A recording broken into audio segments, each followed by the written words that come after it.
There, done. How did you do that? That was up his nose. Assalamualaikum warahmatullahi wabarakatuh. Hai teman-teman, kembali dengan saya Dr. Akbar Eka Putra. Pada video kali ini saya mau menunjukkan kira-kira apa aja sih jenis kemasukan benda asing yang sering di IGD dan bagaimana sih cara mengeluarkannya, ya terutama kalau misalnya teman-teman orang tua yang anaknya itu masukkan benda asing ke dalam hidung. Ada kok caranya untuk orang tua mengeluarkan benda asing tersebut dengan cara yang mudah. Nah, mau tahu gimana caranya? Ayo lihat video ini.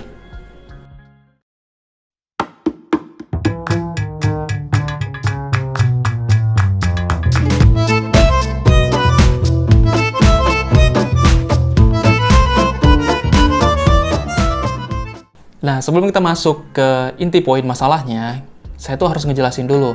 Sebenarnya, benda asing di hidung itu apa sih? Nah, yang kita sebut dengan benda asing di hidung adalah apapun substansi atau benda yang secara normal tidak ada di hidung. Benda asing di hidung itu dibagi menjadi dua macam. Ada benda asing organik dan benda asing anorganik. Benda asing non-organik itu contohnya apa? Contohnya itu seperti karet, kelereng, ujung dari mainan. Biasanya anorganik ini dia lebih tidak membuat kerusakan di hidung dan ketahuan itu secara nggak sengaja atau memang orang tua tersebut melihat anaknya memasukkan benda asing ini ke dalam hidungnya. Yang kedua yaitu adalah organik. Yang organik ini senyawa hidup. Contohnya itu misalnya kayak makanan, mungkin di situ ada serangga, mungkin di situ ada cacing atau larva, ya apapun itu yang berbentuk organik. Nah, biasanya yang lebih merusak itu adalah benda asing yang organik. Ya, bayangin aja kalau misalnya ada seperti kecoak masuk ke dalam hidung, dia meronta-ronta, otomatis kakinya itu akan merusak struktur dari mukosa dari hidung, sehingga lebih berhati-hati. Dan biasanya yang organik ini, dia lebih membuat kerusakan. Bisa berdarah, epitaksis, atau ingusnya bisa warna kehijauan, bercampur darah, ya seperti itu. Nah, tapi di antara kedua macam jenis benda asing di hidung ini, ada yang kita itu harus lebih berhati-hati, yaitu baterai jam. Nah, saya sering mendapatkan pasien yang datang ke IGD dengan keadaan hidungnya itu udah berdarah duluan, kemudian udah berbau busuk, rupanya yang ada dalam hidungnya itu adalah baterai jam. Kenapa baterai jam itu berbahaya? Teman-teman tahu nggak baterai jam itu? Baterai jam itu baterai yang ukurannya kecil, dia berbentuk bulat, kecil, dan biasa ditaruh jam tangan. Nah, baterai jam itu dengan ukurannya kecil itu memudahkan dia untuk anak-anak memasukkan benda asingnya itu ke dalam hidung. Baterai jam ketika dia masuk ke dalam hidung, dia akan mengeluarkan substansi yang kita sebut dengan potasium hidroksida, dan itu merupakan basa kuat. Sehingga ketika ada di dalam hidung, dia bisa menghancurkan mukosa yang ada di hidung tersebut. Nah, ini ada videonya. Coba teman-teman lihat videonya ya. Nah, ini merupakan footage atau video dari ayam. Jadi bayangkan ayam ini adalah mukosa hidung atau kulit dari esofagus kita. Esofagus itu pipa saluran makanan ya. Nah, kita lihat di sini. Dalam waktu 1 jam aja, dia sudah merusak struktur kulit atau mukosa yang ada di organ tempat baterainya ini lengket atau tertinggal di situ. Nah, dalam waktu 2 jam udah terjadi proses nekrosis. Nekrosis itu adalah kematian jaringan. Nah, sampai ke 4 jam, kita lihat di sini, baterainya itu sudah merusak kemana-mana, udah kehitaman, sampai ke 12 jam. Nah, ini akan menyebabkan banyak banget kerusakan. Mulai nanti hidungnya bisa perforasi itu robek, ya kan? Kemudian septum ini pemisah antara hidung kanan hidung kirinya itu menjadi jebol. Nah, sehingga kalau misal menemukan baterai jam seperti ini, harus cepat-cepat dibawa ke IGD kalau misalnya orang tuanya tidak bisa mengeluarkan baterai jam tersebut. Nah, gimana kalau misalnya benda asing tersebut hanya benda asing yang tidak berbahaya? Contohnya misalnya mainan. Nah, kalau misal mainan, kita harus lihat bentuknya. Apakah bentuknya itu bulat, ya kan, bulat, atau bentuknya itu ujungnya tidak rata. Nah, kalau misal ujungnya tidak rata, kita bisa menggunakan ini. Ini kita sebut dengan aligator. Kelihatan ya? Ini aligator. Nah, caranya itu gimana? Caranya itu adalah pertama, kita harus memposisikan anak kita. Atau di sini ya, anak teman-teman lah ya.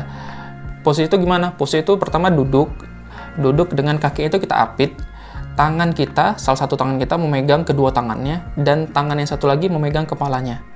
Nah, kemudian kita masukkan alat aligator ini ke dalam hidungnya. Nah, begini caranya. Ini ada slide-nya, bisa kita lihat di sini. Alat aligatornya kita masukkan ke dalam hidungnya, kemudian kita apit. Kalau misalnya dia itu berbentuk koin ya, berbentuk koin atau tadi baterai jam, karena ujungnya ini lancip, bisa kita ambil, tarik, selesai. Atau kalau misalnya dia berbentuk bulat, bisa menggunakan yang kita sebut dengan hook. Hook itu gimana bentuknya? Hook itu seperti ini. Nah, ini hook di bagian ujung sebelah kanan bawah. Dia itu ada pengaitnya, jadi kita masukkan dulu, menyusurin dari benda asingnya, kemudian kita tarik. Nah, tapi kan itu cara yang biasa dilakukan di IGD. Dan seperti saya gitu, saya mempunyai alat-alat seperti ini, dan harus ada headlamp juga. Ya, headlamp itu fungsinya untuk menerangi cahaya ketika kita mengambil benda asing tersebut. Nah, ada cara yang lain nggak, Dok? Ada cara yang lainnya. Kita juga bisa memakai cara dengan menggunakan balon kateter. Dengan memasukkan kateter ke dalam hidung, ya kan, kemudian ditarik. Nah, ini videonya. Nah, ini salah satu tindakan yang dilakukan di IGD seperti di rumah sakit luar negeri ya. Jadi dia seperti ada spuit atau seperti ada jenis kayak benda suntikan gitu, tapi ujungnya itu tidak tajam ya, dia plastik. Nah, coba dilihat di sini, dimasukkan ke dalam hidungnya, kemudian speednya ditekan, baru ditarik, cus keluar. Nah, itu cara yang lain. Nah, kemudian kita punya cara yang ketiga. Ini cara yang bisa teman-teman pakai di rumah teman-teman. Caranya ini dengan memberikan tekanan positif ke mulut si anak. Jadi caranya ini biasanya kita sebut dengan parents kiss. Nah, gimana caranya? Jadi caranya itu pertama anaknya ditenangkan terlebih dahulu. Kemudian setelah itu nanti kita menutup. Misalnya benda asing itu ada di sebelah kanan, maka hidung sebelah kiri kita tutup. Kita tutup hidung sebelah kirinya, kemudian suruh dia membuka mulutnya. Nah, kemudian ibunya menghembus dengan kuat antara mulut anak dan mulut ibu, harus memang seperti mencium, gitu. Memang tertutup, dan ibunya menghembus mulut anaknya. Nah, ini kan udah keluar benda asingnya. Tapi hati-hati, kalau misalnya terlalu kuat, takutnya itu akan memberikan trauma ke paru-paru si anak. Ya, memang setiap tindakan ada resikonya, tapi ini bisa dilakukan di rumah teman-teman untuk ya tadi tindakan gawat darurat. Kalau misalnya memang nggak bisa, silahkan dibawa ke IGD, nanti akan kita ambil benda asing tersebut. Nah, dari video ini kita bisa melihat bahwa ada beberapa benda asing yang memang harus kita perhatikan. Nggak boleh ditunggu lama-lama, khususnya tadi baterai jam. Dan apabila benda asing tersebut adalah binatang ya. Dan teman-teman bisa mengambil benda asingnya dengan berbagai cara. Yang paling mudah tadi dengan parents kiss. Nah, mudah-mudahan video ini membantu dan sampai jumpa di pertemuan selanjutnya. Oh iya, jangan lupa like dan subscribe.